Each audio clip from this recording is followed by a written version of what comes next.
During my internship in credit research at MEAG, the asset manager of Munich Re and Ergo, there is a moment I would approach differently. I was part of the EMEA and APAC credit research team and worked on the analysis of a European bond issuance. My role was to build the financial assessment, review the issuer's leverage and coverage metrics, compare spreads to peers, and present my conclusions in an internal discussion with senior analysts and also with the portfolio management team. From a technical perspective, my analysis was deemed correct. The company's fundamentals were solid, and relative to similar issuers, the bond offered pretty attractive pricing. I felt confident in the numbers and also in the structure of my argument. However, during the discussion, it became evident that I had framed the opportunity too narrowly. I focused primarily on relative value, how the bond compared to its peers, rather than how it would behave under less favorable and changing market conditions.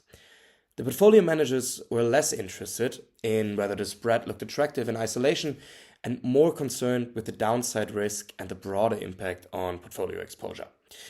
Looking back, I would approach that situation differently.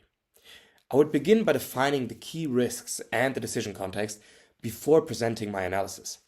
I would focus less on optimizing expected return and more on actually understanding how the position performs across different market environments. That moment changed how I think about finance fundamentally. I began to understand that strong analysis is necessary, but not sufficient. Investment decisions, especially in international markets, are shaped by uncertainty and broader market conditions that extend beyond a single issuer's fundamentals. Since then, I approach financial questions by first asking, what are the main sources of risk? How does my position behave if conditions deteriorate? And also, what would invalidate my thesis? I try to think in terms of scenarios rather than single outcomes. This experience reinforced my interest in international finance. Working within a global asset management firm exposed me to how regional markets interact and how quickly sentiment can transmit across borders.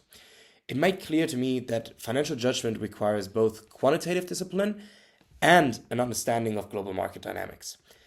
And this is why I am applying to the International Master in Finance. I want to deepen my understanding of cross-border capital markets, risk pricing, and the interaction between macroeconomic regimes and asset pricing. I bring practical exposure to credit markets as well as private markets in my recent internship at Telecom and analytical rigor. But also the awareness that in finance, the most important skill is disciplined decision-making under uncertain market conditions. Thanks a lot for your attention.